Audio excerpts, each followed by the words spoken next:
Hi, I'm Michael, and this is California. And undoubtedly, the ongoing pandemic, the lockdown, and the subsequent economic downturn have affected our lives dramatically over the last year, and probably for the better part of this year as well.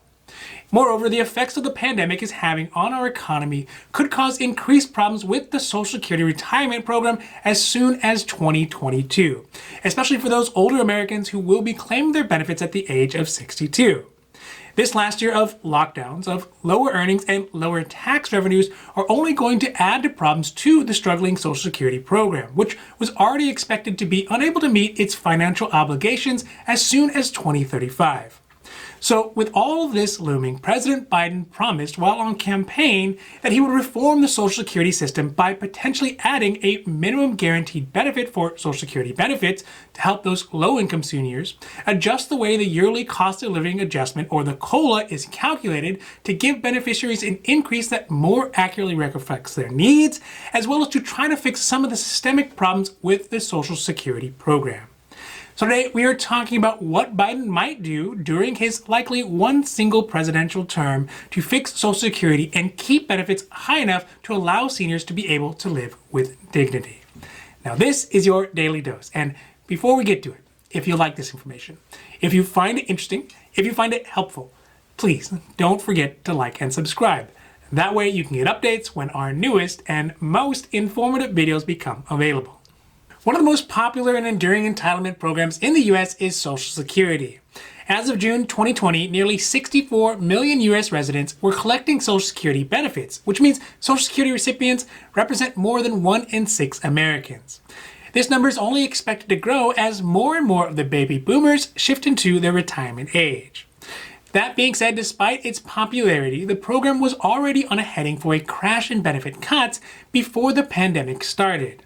According to the most recent estimations from the Social Security Administration, by 2035, only 79% of the promised monthly benefits would be able to be paid out by Social Security to beneficiaries.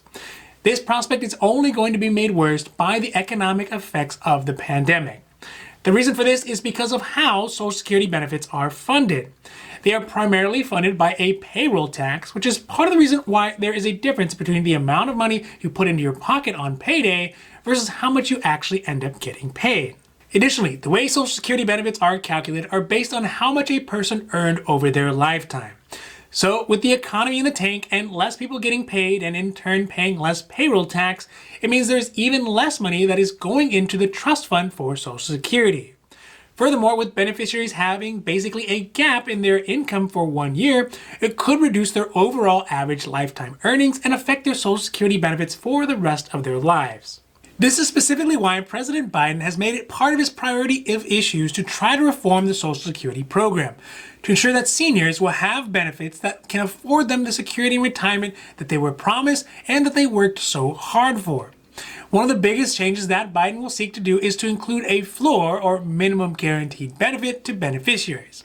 This floor would be set at 125% of the federal poverty level, which would mean $15,950 a year for a single person or $21,550 for a couple. For folks who had been on the program for 20 years or more, it would also give them an additional 5% bump to $16,588 for an individual or $22,412 for a couple.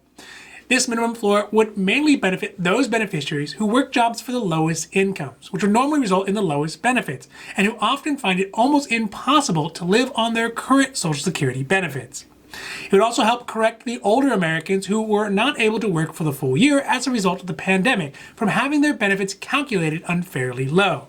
Another important change that Biden has proposed, although not as provocative as the minimum guaranteed benefit, is to change the way the yearly cost of living adjustment, or COLA, is calculated to more accurately reflect the cost that seniors specifically have to pay throughout their year.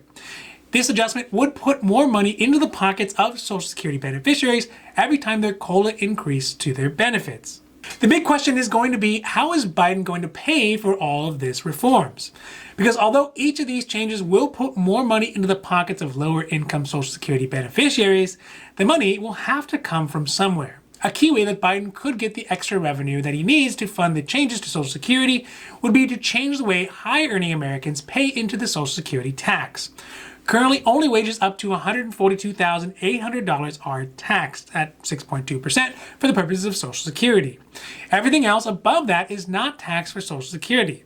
Under the Biden plan, he would keep taxes for all income up to $142,800 a year, and then reimpose taxes on income at $400,000 or above, leaving the income between $142,800 and $400,000 untaxed for Social Security.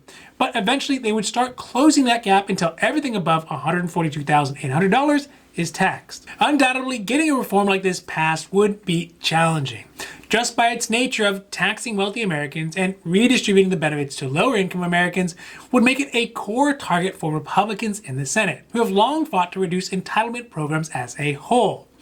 But without some sort of change, the reality is that the program will not be able to stand under its own current construction. The program is really caught between a rock and a hard spot. On one hand, it's super popular and provides much needed benefits to those Americans who are no longer able to work and need help to make ends meet. But on the other hand, the way it was designed didn't really adequately account for what the cost of living today would ever be, causing it to be perpetually insolvent. And as much as it is a bad idea to keep pushing reforms down the road, right now what is most important is ensuring that there are benefits that people can get this year and next year that don't leave them in financial destitution. Biden's solution is not a panacea, let's be clear. It will not fix everything, but it will help Americans who are in need when they need it most. Now, this has been your Daily Dose, and I hope that you found it interesting or helpful or at least useful. And if you did, please don't forget to like and subscribe. That way you can get updates when our newest and most informative videos become available. Now that's it for me, and for California, I'm Michael, wishing you a happy, healthy